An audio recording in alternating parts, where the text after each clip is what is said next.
क्योंकि यहाँ पर रेगुलर पठन पाठन करने वाले सभी ट्रेनिंग, सबसे पहले मैं अपने चंद्रा ITI के प्रांगण में आप सभी को हार्दिक अभिनंदन करता हूँ। साथ ही देश के उन वीर शहीदों को भी श्रद्धा सुमन अर्पित करना चाहूँगा जिन्होंने अपना सब कुछ न्यौछावर करके राष्ट्र के प्रति इस तिरंगे झंडे को गगन में लहरा, उनका भी मैं हार्दिक अभिनंदन करता हूँ। साथियों, जैसा कि आप सभी जानते हैं कि आज 26 जनवरी है और 26 जनवरी भारत के इतिहास में एक बहुत ही महत्वपूर्ण दिवस है।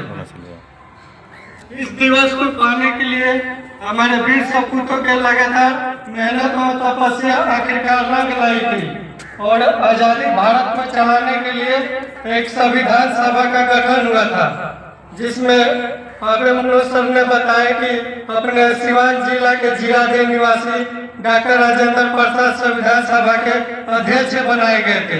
तब जाकर डॉक्टर भीमराव अम्बेडकर 2 वर्ष 11 माह और 18 दिन में संविधान लिखे। संविधान की प्रमुख विशेषता यह है कि इसमें 22 भाग है जो 395 धाराओं में विभाजित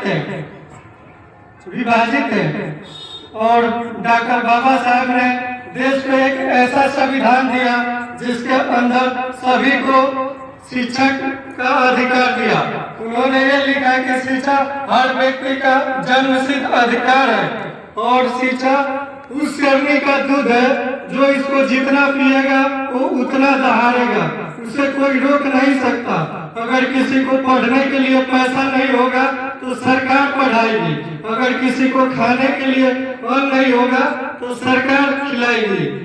अब आपसे आपके जात के नाम पर आपसे भेदभाव नहीं रखा गया।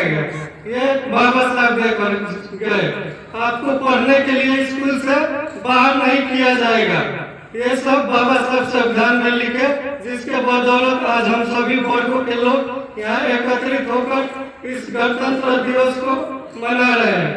और जब भी इन सारी बात सामने आती है तो मुझे एक पंक्ति याद आती है जिसमें लिखा गया है, भीम नाम का बोली हर कोई तूफान बन गया, भीम नाम की बोली हर कोई इंसान बन गया, भीम ने जुबा खोली हर कोई इंसान बन गया, भीम ने जुबा खोली हर कोई तूफान बन गया, और भीम ने किताब खोली हर कोई विद्वान बन गया, और भीम ने कलम खोली और इस देश का संविधान बन गया, और इस देश का संविधान बन गया।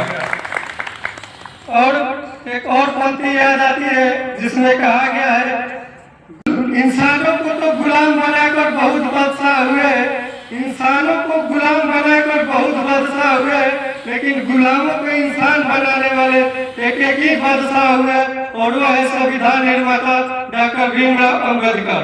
अतः हम यह दिन कैसे भूल सकते हैं। परंतु अफसोस इस बात का है कि आज भी हमारे देश में कुछ ऐसे लोग हैं जो यहाँ पर लोकतंत्र से आजादी छीनने का प्रयास कर रहे हैं। यहाँ पर जातिवाद धर्म आपसी बात विवाद में उलझन में फंसा कर एक दूसरे को तकलीफ देना चाह रहे हैं, लेकिन यह संभव नहीं है।